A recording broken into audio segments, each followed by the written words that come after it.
ที่ไอ้ไปลำว่าจังไรคนทำจะมาขอลำบ้างว่าคนดีจะมาขอลำบ้างว่าคนดีจะมีแฟนแล้วพออับจนแล้วแต่ว่าได้อยู่ได้บ้างแต่ละนอนบินตาละอาผู้ละเอาละเอาไปที่หมอแม่นคุณพ่อผู้ทอที่น้องให้เจ้าเข้าไอ้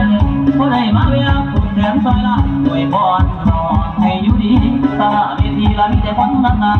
เอาละที่ตายนั่งนอนผู้เดียวอ่อนละอ่อนใจหมอลำมาเด็กคนงามสาวเดินมาเด็กคนงามสาวลำเดิ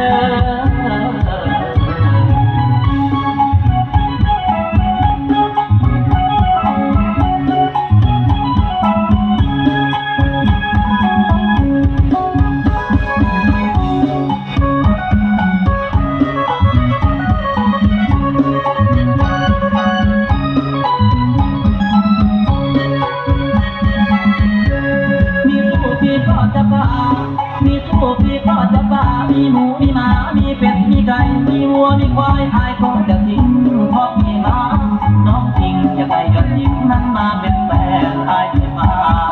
แต่พวกเจ้าพ่อแดงที่อายไปลำก็จังไรคนฟังจะมาขอรับบ้านว่าคนดีจะมาขอรับบ้านว่าคนดีจะมีแฟนแล้วพออับจนแล้วแต่ว่าได้อยู่ได้บ้างแต่ละน้องบินตาละเอาไปที่วิ่งนอแม่นคุณพ่อผู้ทอที่น้องเจ้าเข้าไอ้พอได้มาเวลาผูกแขนซอยละไว้พรนอให้อยู่ดีตาเวทีละมีแต่คนงามผู้บ่าวผู้ลำที่ตายนั่งงอนผู้เอวอ่อนอ่อนใจมองดำมาเด็กคนงามสาวลำเดินมาเด็